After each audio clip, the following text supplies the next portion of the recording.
רבותיי, אין כלי רכב עירוני ירוק, פשוט, זול, לתחזוקה, וטוב יותר מאופניים.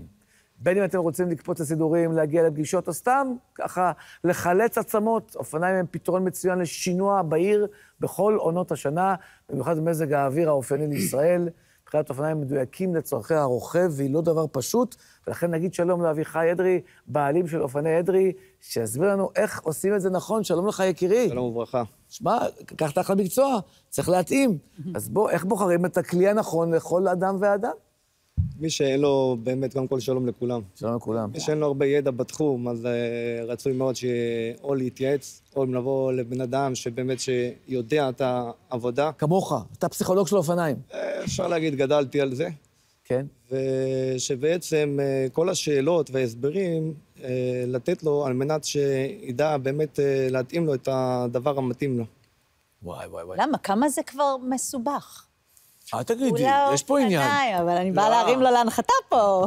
ספר, למה זה כזה? אני אומרת, למה זה כזה מסובך? יש דוגמה, אופני ילדים, אם לא מתאימים את הגובה הנכון, אז הילד יכול ממש להתקע במקום וכל הזמן לא להתקדם, ואם לא מתאימים לו את המידה הנכונה.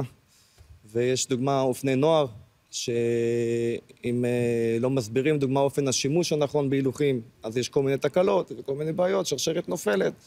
אופניים חשמליים נכנס לתחום עם כל הקורקינטים. וגם שם צריך לדעת בדיוק אופן השימוש, איך מתאינים, איך מקפלים, כל זה, וחשוב מאוד לדעת להשתמש נכון, וככה גם נהנים יותר ושומרים על המוצר. אז איך מזהים אופניים איכותיים? איך אני אדע לזהות את זה? אז כמו שאמרנו בהתחלה, אז קודם כל צריך פחות או יותר לדעת ולהכיר קצת את התחום, לפנות למישהו שסומכים עליו.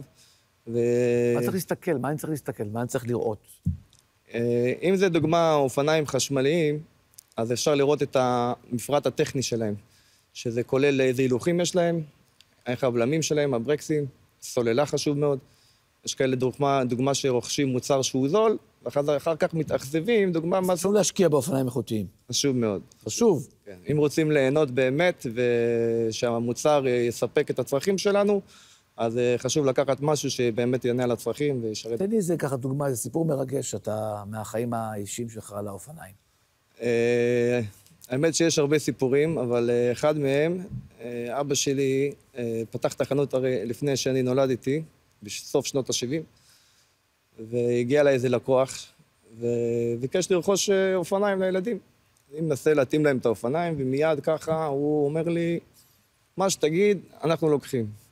עכשיו, זה קצת לא אופייני אצל הלקוח הטיפוסי, כי קודם כל ישב מה המחיר, מה הכי זול, ראיתי במקום אחר, כל מיני כאלה. הוא אומר, מה שתגיד, אנחנו איתך.